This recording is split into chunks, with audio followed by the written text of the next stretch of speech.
ಬೆಂಗಳೂರು ಗ್ರಾಮಾಂತರ ಜಿಲ್ಲೆಯ ಹೊಸಕೋಟೆಯಲ್ಲಿ ಭಕ್ತರು ಪ್ರಸಾದವನ್ನು ಸೇವಿಸಿ ಅಸ್ವಸ್ಥರಾಗಿದ್ದಾರೆ ಎನ್ನುವಂತಹ ಮಾಹಿತಿ ಸಿಗ್ತಾ ಇದೆ.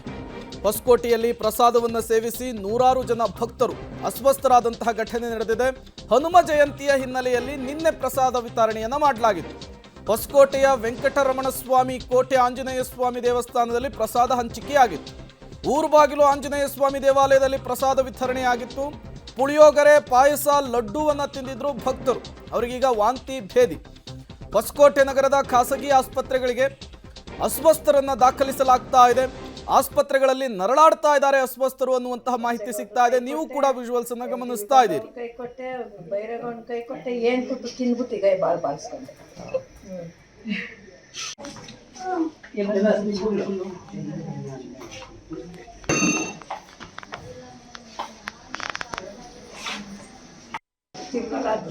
ಬೆಳಿಗ್ಗೆ 20 ರಾತ್ರಿ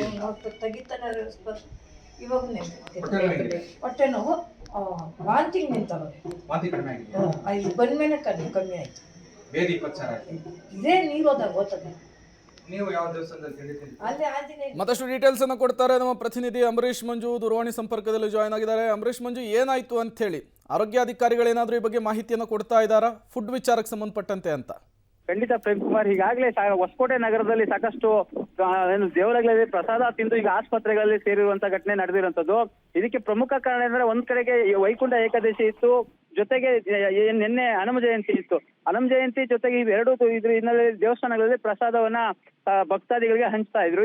ಈ ಸಂದರ್ಭದಲ್ಲಿ ಅಲ್ಲಿ ಒಂದ್ 4-5 ದೇವಸ್ಥಾನಗಳಲ್ಲಿ ಪ್ರಸಾದ ತಿಂದಂತಹ ಭಕ್ತರಿಗೆ ಈಗ ಒಂದು ಫುಡ್ ಪಾಯ್ಸನ್ ಆಗಿದೆ ಅಂತೇಳಿ ವೈದ್ಯರು ಹೇಳ್ತಿದ್ದಾರೆ.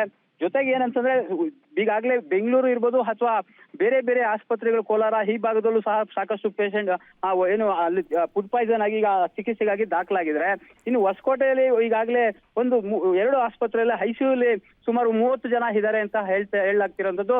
ಅಂದ್ರೆ ಅವರಿಗೆ ಈಗಾಗಲೇ ಸಂಪೂರ್ಣವಾಗಿ ಆರೋಗ್ಯ ಅಧಿಕಾರಿಗಳು ಚಿಕಿತ್ಸೆಯನ್ನು ಕೊಡ್ತಿದ್ದಾರೆ. ಆದ್ರೆ ಅವರ ಆರೋಗ್ಯದಲ್ಲಿ ಈಗಲೂ ಸಹ ಏನು ಕಂಡು ಬರ್ತಾ ಇಲ್ಲ. ಆದ್ರೆ ಕ್ರಿಟಿಕಲ್ ಇದೆ, ಅವ್ರಿಗೂ ಸಹ ಇನ್ನು ಚಿಕಿತ್ಸೆಯನ್ನು ಮುಂದುವರಿಸಬೇಕಾಗ್ತದೆ. ಪ್ರತಿದಿನ ಅಂದ್ರೆ ನಿನ್ನೆ ಒಂದು ರಾತ್ರಿಯಿಂದ ಸುಮಾರು 300 ಜನ ಈಗಾಗಲೇ ಚಿಕಿತ್ಸೆಯನ್ನು ಪಡೆದು ಹೋಗಿದ್ದಾರೆ ಅಂತೇಳಿ ವೈದ್ಯರು ತಿಳಿಸ್ತಾ ಇದ್ದಾರೆ. ಇನ್ನು ಇದು ಯಾವುದರಿಂದ ಆಗಿದೆ ಅನ್ನೋದು ಆರೋಗ್ಯ ಇಲಾಖೆ ಈಗಾಗಲೇ ಆ ಒಂದು ಸಂಬಂಧಪಟ್ಟಂತಹ ಏನು ದೇವಸ್ಥಾನದ ಆಡಳಿತ ಮಂಡಳಿ ಇರ್ಬೋದು, ಅಲ್ಲಿ ಪ್ರಸಾದವನ್ನ ಮಾಡ್ತಿದ್ದಂತಹ ಭಟ್ರನ್ನ ಈಗಾಗಲೇ ಸಂಪರ್ಕ ಮಾಡಿ ಮಾಹಿತಿಯನ್ನ ಪಡ್ಕೊಳ್ತಿದ್ದಾರೆ.